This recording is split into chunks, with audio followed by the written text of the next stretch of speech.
नारद मुनि जी से प्रश्न करते हैं भगवान शंकर से कि क्या आपका कोई प्रिय भगत नहीं है? तो भगवान शंकर कहते हैं कि सभी तीनों लोग हमारे ही बसाए हुए बसते हैं, सभी हमें बहुत अति प्रिय है। तो नारद मुनि जी कहते नहीं महाराज, कोई न कोई प्रिय अवश्य होता है, कोई न कोई विशेष अवश्य होता है। ये भगवान शंकर कहते नहीं नारद मुनि जी, सभी हमें अति प्रिय है।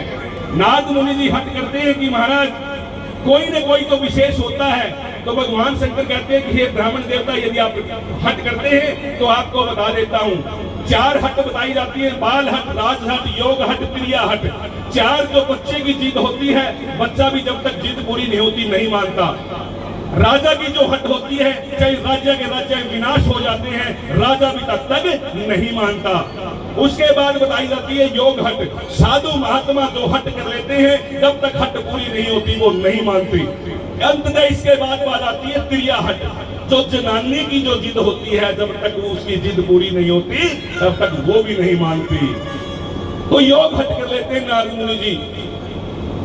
नारद मुनि जी हट करने के बाद भगवान शंकर कहते हैं ठीक है, आप परीक्षा लीजिए। नारद मुनि जी, यदि हम किसी की परीक्षा लेते हैं, यदि वो परीक्षा में उत्तीर्ण हो जाता है तो उसके बदले में कुछ न कुछ देना पड़ जाता है, उसके बदले में कुछ न कुछ देना पड़ जाता है।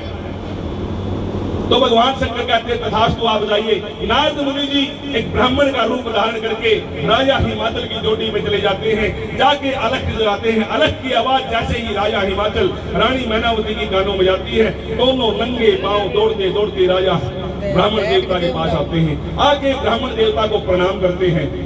प्रणाम करके बैठने के लिए उनको कुशाकासन देते हैं।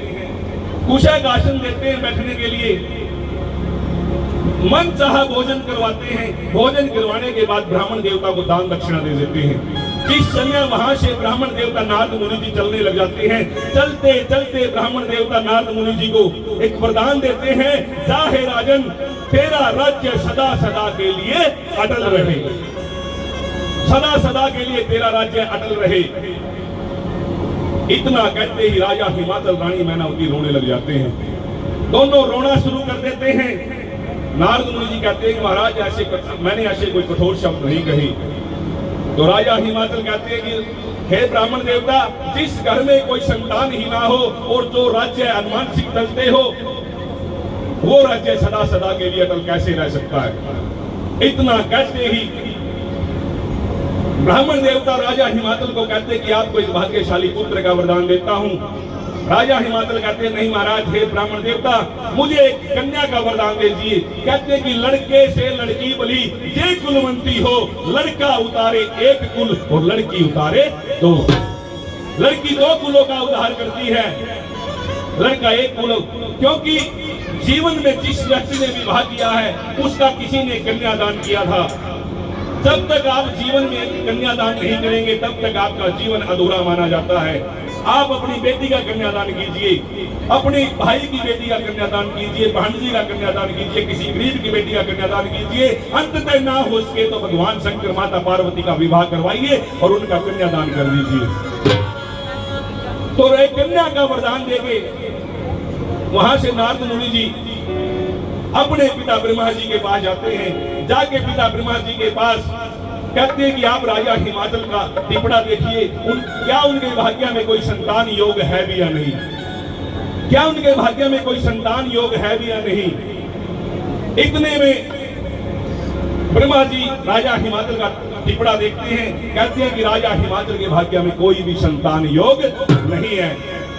तो नारद मुनि जी कहते हैं कि पिताश्री, यदि इस युग में ब्राह्मण देवता के द्वारा दिया गया वरदान असत्य साबित होता है तो आने वाले समय में साधु ब्राह्मण पर कौन विश्वास करेगा। तो ब्रह्मा जी कहते हैं कि आप जग के जो पालनहार हैं भगवान विष्णु जी के पास जाइए, वो जग के पालनहार हैं, आपके दुखों का निवारण अवश्य होगा। बोल श्री शंकर भगवान की जय। तो नारद मुनि जी अपनी वीणा को उठाते हैं, श्री हरि नारायण करते करते भगवान विष्णु जी के द्वार, अब बोलो नारायण नारायण नारायण।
भगवान की जय। हम नाचल वृंदावन चलिए, नाचल वृंदावन